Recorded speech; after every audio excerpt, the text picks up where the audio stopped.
Bonjour à tous et bienvenue dans Virage Digital. Je vous rappelle comme d'habitude que cette émission est en direct. N'hésitez donc pas à poser toutes vos questions à nos invités durant la demi-heure d'émission qui va suivre. Et dans quelques instants, nous allons parler du tandem direction financière et direction des systèmes d'information. Comment travaillent-ils ou tel ensemble? Quels sont les enjeux d'une telle collaboration? Nous en parlons avec Nadine Pichelot, directrice financière Europe d'Anaplan. Bonjour Nadine. Bonjour. Nous en parlons également avec à vos côtés Thierry Gomens, fondateur et gérant d'Adjuvamus, mais également directeur financier indépendant. Bonjour Thierry. Bonjour. Et en face de vous, donc Pierre Landry, qu'on ne présente presque plus dans cette émission, le rédacteur en chef d'IT for Business. Bonjour Pierre. Bonjour Nicolas. Alors nous serons rejoints un tout petit peu plus tard par Jean-Philippe Gontier, le fondateur de lesentrepreneurs.com, donc qui viendra nous présenter cette solution de prêt rémunéré en ligne. Mais tout de suite, je vous propose de revenir sur l'actualité numérique de la semaine.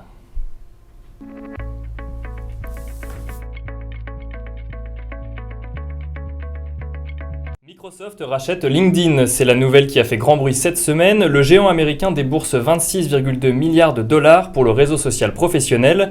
Selon les conditions du deal, LinkedIn gardera sa marque, son indépendance et sa culture d'entreprise, mais son dirigeant aura désormais un supérieur, le directeur général de Microsoft Corporation, bien évidemment. Pour Microsoft, cette acquisition constitue un important levier sur le marché de l'emploi et serait ainsi une façon de s'assurer d'avoir accès à tous les meilleurs profils du marché dans la lourde concurrence que se livrent les différents acteurs des GAFA. Mais cela pourrait permettre également à Bing de se positionner en tant que moteur de recherche le plus pertinent pour les professionnels grâce à la donnée donc issue de LinkedIn, ou encore venir compléter l'offre Office 360 de Microsoft à suivre dans les prochains mois donc. Et deuxième info donc de cette semaine, en ces temps d'Euro 2016, la question de l'arbitrage vidéo dans les matchs de football revient sur le devant de la scène.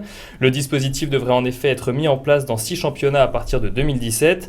Après l'aide technologique Goal Line Technology, dont vous pouvez voir les images à l'écran en ce moment même, qui envoie une notification à une montre connectée portée par l'arbitre lorsque le ballon franchit la ligne du but, la FIFA décide d'aller plus loin et teste donc ce fameux arbitrage vidéo dans différentes régions du monde, une sorte de test à balles réelles afin de déterminer si cette solution permet réellement d'améliorer l'arbitrage et le jeu sur le terrain.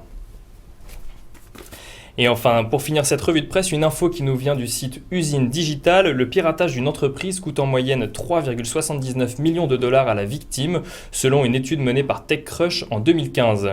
La majorité des victimes, 62% exactement, sont des PME, ce qui pousse les dirigeants à intégrer ce risque en amont et à s'équiper d'assurances en matière de cybersécurité. Pour info, aux États-Unis, le nombre de cyberassurances est passé de 10 à 50 en quelques années et le marché devrait représenter 7,5 milliards de dollars en 2020, selon une étude menée par PwC. Voilà pour la revue de presse de la semaine et je vous propose de passer tout de suite à la deuxième partie de cette émission, le débat.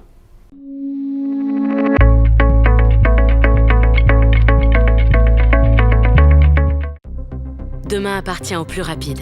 Pour vous aider à aller toujours plus vite, nous avons créé une nouvelle entreprise totalement dédiée à l'avenir de votre secteur. Où les hommes, la technologie et les idées font avancer le monde ensemble. Accélérer l'innovation, accélérer le changement, accélérer l'avenir. Hewlett Packard Enterprise.